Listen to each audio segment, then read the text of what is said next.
クラウドといえば FF7 の主人公ですが、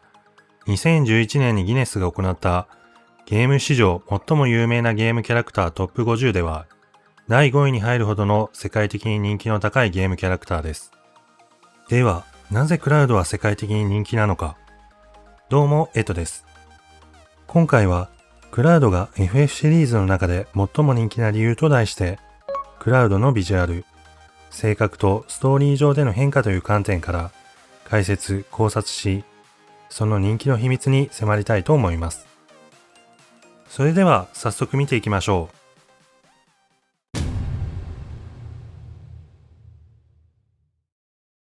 まず最初にクラウドについて軽く紹介していきます。名前はクラウドストライフ。年齢は FF7 の時点で21歳です。身長は173センチ。血液型は AB 型。誕生日は8月11日です。出身地はニブルヘイム。一人称は俺で、決まり文句は興味ないねです。クラウドは英語で、曇りを意味する英単語であり、名前の中に天気が隠れています。ちなみに、クラウドの親友であるザックスの名字はフェアで、こちらは晴天を意味するフェアウェザーから捉えていると言われています。このため正反対の天気であることから、性格にもこの対比が反映されているのではと言われています。クラウドの性格については後ほど細かく見ていきますが、簡単に言えばザックスは陽キャ、クラウドは陰キャといった具合です。では次にクラウドのビジュアルについて見ながら人気の秘密を考察していきましょう。クラウドは金髪のツンツン頭に青い瞳のイケメンといった王道的なヒーローによくある金髪壁眼のビジュアルに、自分の背丈ほどもある体型のバスターソードを細身の体で振り回すというギャップを持った印象的なデザインになっています。野村哲也さんの描くこのスタイリッシュでかっこいいキャラクターデザインはゲームキャラクターとしての魅力を大きく高めています。こういった印象に残るビジュアルだからこそ、クラウドは今も愛され続ける人気があるのでしょう。また、FF7 はシリーズ初となるフル 3D で描かれた作品であり、クラウドのデザインは当時の最先端の技術を駆使して作られました。フレームから 3D のキャラクターモデルが作られる様子を描いた当時の CM は話題となり、その CM を見て衝撃や感銘を受けた人も多いのではないでしょうか。そういったゲームのグラフィックの進化を目の当たりにした人たちにとって、クラウドはその象徴であり、非常に印象に残るゲームキャラクターだと言ってもいいでしょう。さらに、FF7 は初めて本格的に海外展開を成功させたナンバリング作品であり、クラウドがその成功の立役者となったと言っても過言ではありません。そのため、世界中の多くのゲーマーにとって、初めての JRPG を体験したゲームの主人公がクラウドであり、そのキャラクター性に魅了されたのも頷けます。グラフィックの進化で言えば、映像作品である FF7 アドベント・チルドレンでは、さらに洗練された美麗な CG でキャラクターが描かれることになります。フォトリアルに描かれた美しいクラウドが自由に動き回る姿は、世界中のファンを魅了し、その人気を再熱させ、不動のものにしたと言っても過言ではないでしょう。そして現在進行形であるリメイクプロジェクトでは、アドベントチルドレンで見たような美麗な CG のクラウドが現代の技術で再構築され、よりリアルで感情豊かなキャラクターとして描かれています。そこが従来のファンだけでなく、新世代のプレイヤー層にも受け入れられており、ファン層の拡大に成功し、幅広い層に愛されています。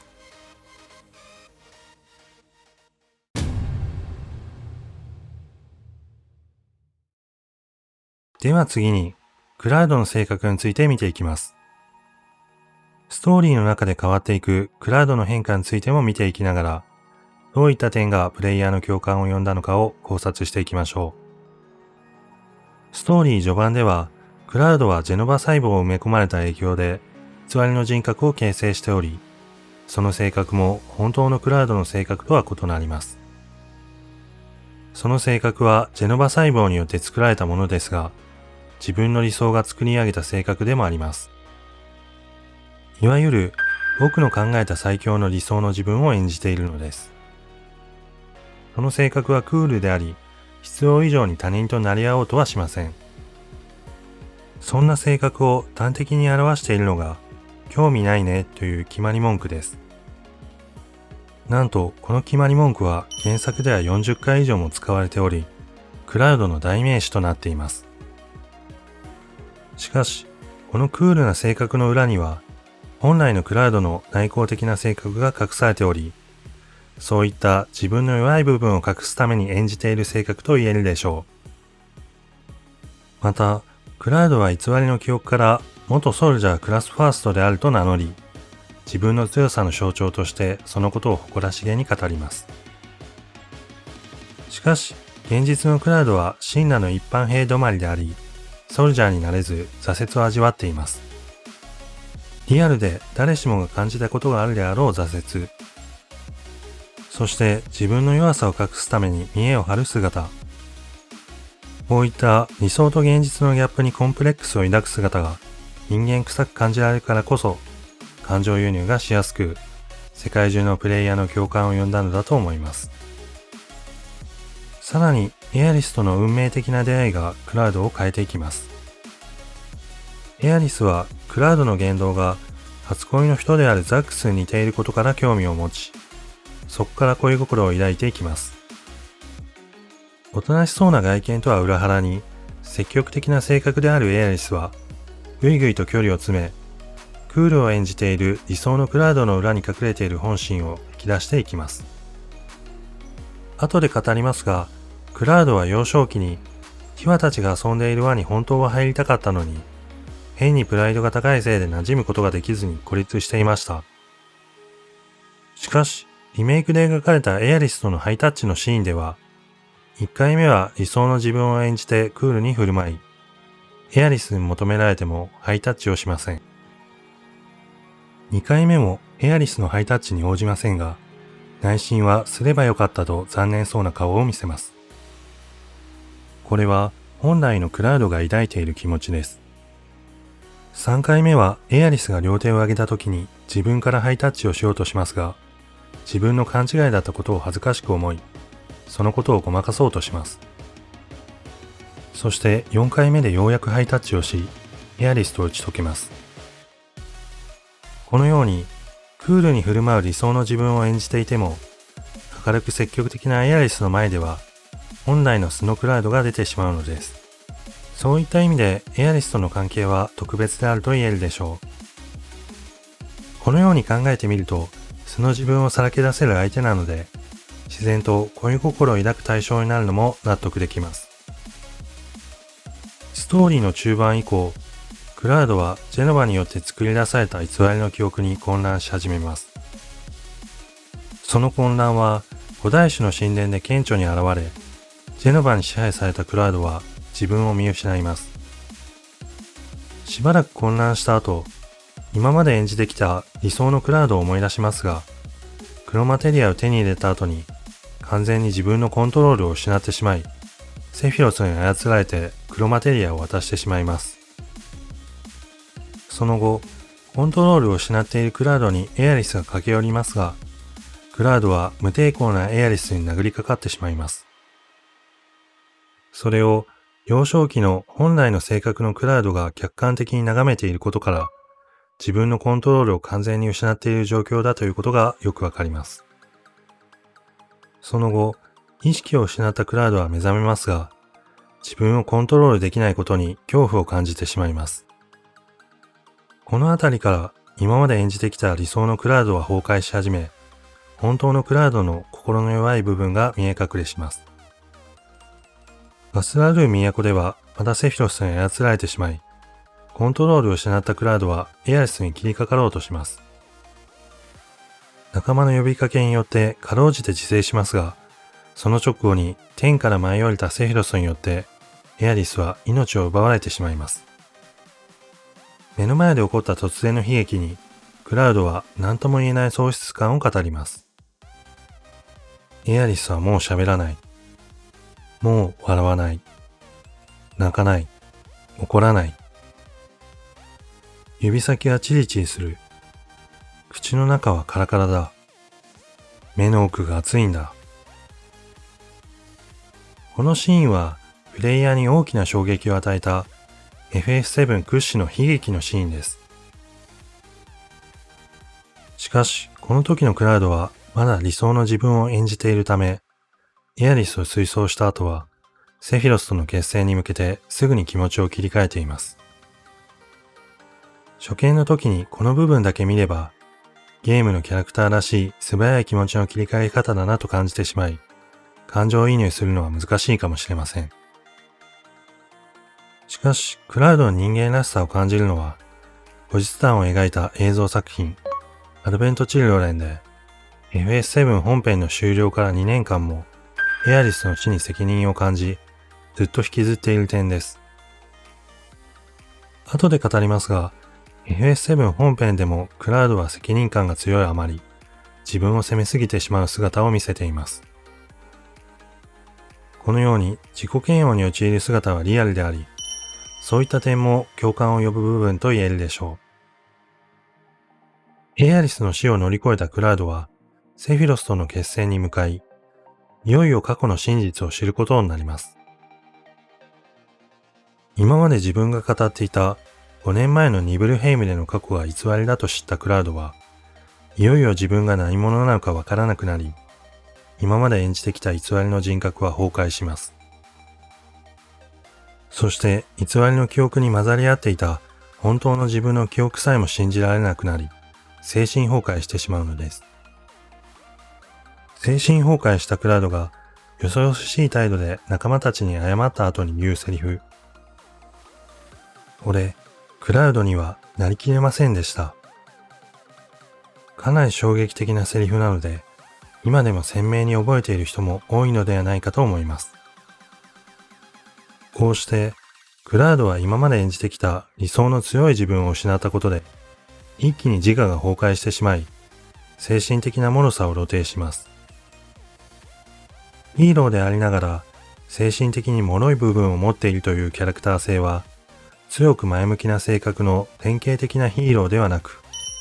リアルで人間的な魅力を持っているため、多くの人が共感しやすい要素となっていると言えます。ストーリー終盤、精神崩壊したクラウドは、ライフストリームの中で本当の自分を取り戻していきます。自我が崩壊し、本来の自分の記憶さえも信じられなくなったクラウドは、幼馴染のティワと一緒に過去の記憶をたどっていきます。そこには、今まで演じてきた理想の強い自分として作り上げた偽りの記憶ではなく、本来の内向的な性格のクラウドの記憶がありました。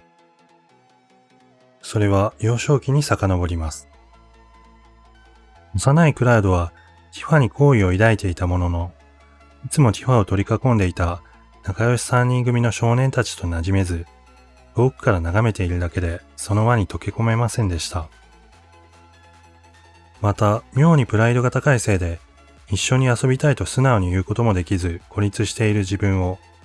子供っぽい奴らとは違うからと正当化していたのです。この時の様子をクラウド本人も告白していますが、どうしようもないほどひねくれた性格だったのです。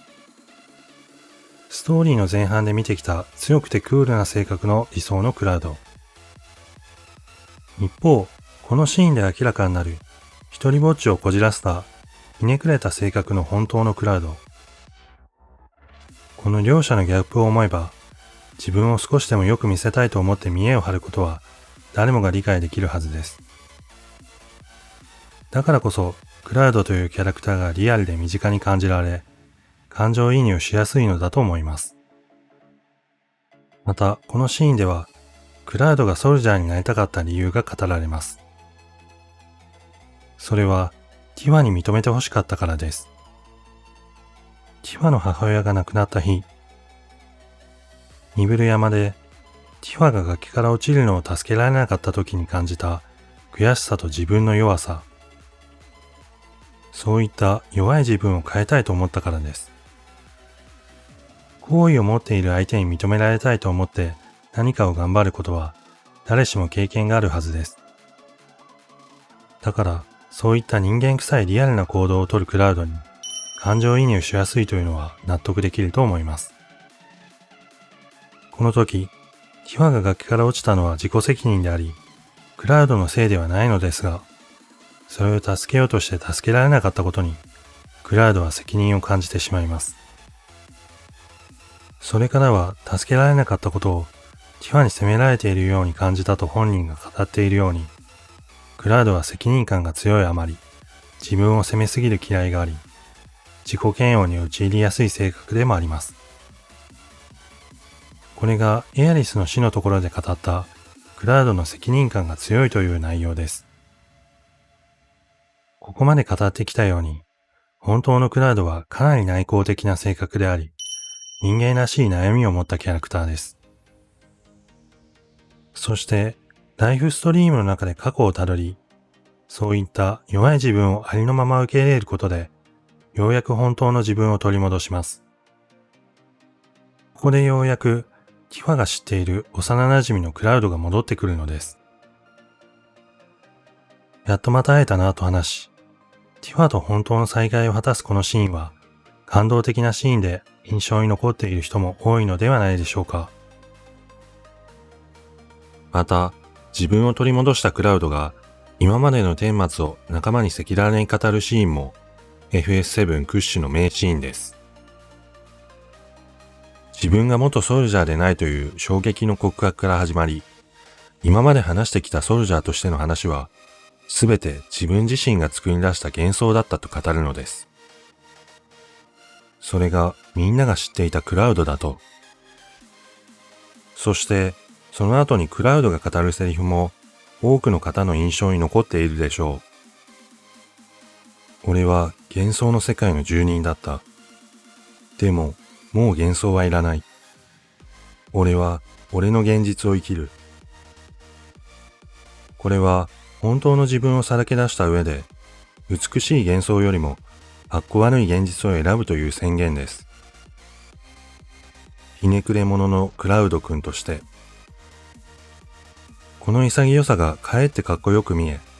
クラウドの人間的な魅力を際立たせているセリフになっていると思います。こうして本当の自分を受け入れたクラウドは、ようやくここで真のクラウドになるわけです。理想と現実の狭間でもがき続け、現実を受け入れて人間的に成長していくクラウドの姿は、プレイヤーに勇気や感動を与え、共感を呼ぶ要素となっていると言えるでしょう。ここで FF7 のキャッチコピーである、君はもうクラウドになったかい？を回収しているわけです。このキャッチコピー、初めて聞いたときはダサいとしか思えませんでしたが、こうやって考えてみると、よく練られた素晴らしいキャッチコピーだと思います。真のクラウドが理想のクラウドと明確に違うということを象徴するシーンがあります。それは自分をさらけ出した直後に、飛空艇内で乗り物用意しているユフィに話しかけるシーンです。理想のクラウドならクールに振る舞うはずですが、真のクラウドは自分も乗り物用意しやすいことをさらけ出し、親身になってアドバイスまでするという仲間思いな一面を見せています。実際にカームで振り返るニブルヘイムの過去では、トラックで移動中に乗り物用意している死んだ兵がクラウド本人であるなど、後で振り返って見てみると、ちゃんとクラウドだとわかるネタが仕込まれています。また、セフィロスとの最終決戦を前に、クラウドは現実的な話を仲間にします。セフィロスを倒してホーリーを解放しなければ、7日後に星そのものが死んでしまうこと。しかし、もしセフィロスを倒せなければ、メテオで世界中の人が死んでしまう数日前に自分たちが死ぬことになることを。自分たちが戦っているのは、星を救うため、星の未来のためである。これは RPG でよくある大層な目的です。しかし、本当はどうなのかとメタ的な質問を仲間に投げかけるのです。クラウドはこの戦いは自分にとっては個人的な戦いだと話し、セフィロスを倒すこと、過去と完全に決別することが星を救うことにつながっていると語ります。そう、世界を救うという大層な目的を掲げていても、その根幹にあるのは個人的な目的であることを伝えるのです。多くは大切にしている人や何かのために戦っている、そうではないかと。このことはリアルにも置き換えられ、社会人なら会社の発展に貢献するために仕事を頑張りますと大層な目的を語っても、その根幹にあるのは自分が豊かになりたい、大切な家族を養うためなど、個人的な目的が必ず根幹にあるはずです。このようにリアルな問題提起をするクラウドの言葉には説得力があり、身近に感じられるため、共感できる人も多いはずです。こういったリアルで共感できる部分が多いことが、クラウドの人気の秘密だとよくわかるシーンでもあります。では最後に、最終決戦前の閉まらない号令をかけるクラウドを見て、今回の動画を終わりにしたいと思います。よし、行こうよみんな、と内向的なクラウドらしい号令をかけますが、シドに気の抜けた言い方はやめろと言われ、行くぜくらい言えないのかと言われてしまいます。それを受けて、行くぜとリーダーらしく締め直すクラウドは愛嬌があっていいですね。いかがだったでしょうか？今回はクラウドが FS シリーズの中で最も人気な理由と題して、クラウドのビジュアル、性格とストーリー上での変化という観点からわかりやすく解説・考察してみました。クラウドが世界的に人気な理由が少しでも理解・納得できたなら幸いです。しかし、この動画で取り上げたクラウドの魅力はほんの一部に過ぎません。まだまだ皆さんの胸に残っている名言、名シーンはあると思いますので、よかったらコメント欄で皆さんの思いを共有してみてください。このチャンネルでは今後も FS7 やその他のゲームに関する動画を投稿していく予定です。この動画がいいなと思った方は高評価と SNS での共有を、今後も情報が気になるという方はチャンネル登録してお待ちいただければ幸いです。それではまた別の動画でお会いしましょう。エトでした。